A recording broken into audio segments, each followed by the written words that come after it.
দল থেকে মমতাকে বহিষ্কারের সিদ্ধান্ত ছিল ভুল, তার প্রায়শ্চিত্ত করছে কংগ্রেস। বিস্ফোরক দাবি প্রবীণ কংগ্রেস নেতার। রাজ্য তো বটেই, গোটা দেশের রাজনৈতিক ব্যক্তিত্বদের মধ্যে অন্যতম হলেন মমতা বন্দ্যোপাধ্যায়। নিজের লড়াকু রাজনৈতিক দক্ষতার মাধ্যমে জাতীয় রাজনীতিতে অন্যতম স্থান অর্জন করেছে এ রাজ্যের মুখ্যমন্ত্রী মমতা বন্দ্যোপাধ্যায়। প্রায় সকলেরই জানা, বর্তমানে তিনি তৃণমূল কংগ্রেসের সুপ্রিমো হলেও একদা কংগ্রেসের অন্যতম মুখ ছিলেন তিনি। এবার তাকে দল থেকে বহিষ্কার করা নিয়ে আফসোসের সুর প্রবীণ কংগ্রেস নেতার গলায়। সন্তোষ মিত্র স্কয়ারে সৌমেন মিত্রের মূর্তি উন্মোচন অনুষ্ঠানের আয়োজন করা হয়েছিল। সেখানেই উপস্থিত ছিলেন প্রবীণ কংগ্রেস নেতা প্রদীপ ভট্টাচার্য।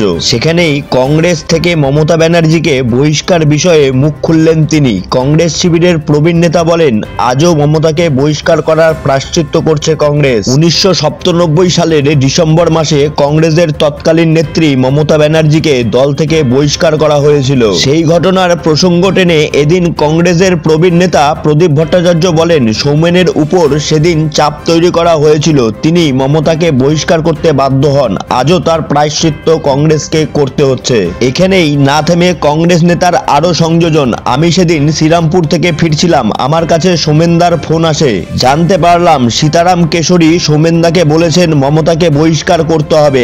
আমরাও করেছি, তোমাকেও করতে হবে। সোমেনকে আমি বলেছিলাম তুমি করো না, কিছুতেই করো না, কিন্তু সেদিন যে চাপ তৈরি হয় তাতে ও বাধ্য হয়েছিল।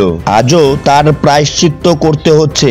এই খাত থেকে আমরা কবে ও কিভাবে উঠে আসতে পারবো জানি না। মমতা ব্যানার্জিকে কংগ্রেস থেকে বহিষ্কারের প্রসঙ্গে প্রদীপ ভট্টাচার্য যে কথা বলেছেন তা একদম সঠিক বলে দাবি করেছেন তৃণমূল কংগ্রেসের রাজ্যের সাধারণ সম্পাদক কুণাল ঘোষ। অপরদিকে কংগ্রেস নেতা অধীর রঞ্জন চৌধুরী প্রবীণ কংগ্রেস নেতার এই বক্তব্যের সঙ্গে সম্পূর্ণরূপে সহমত হতে পারেননি বলে খবর। ইতিমধ্যেই উক্ত বিষয়টি নিয়ে জোর চর্চা শুরু হয়ে গিয়েছে রাজনৈতিক মহলে।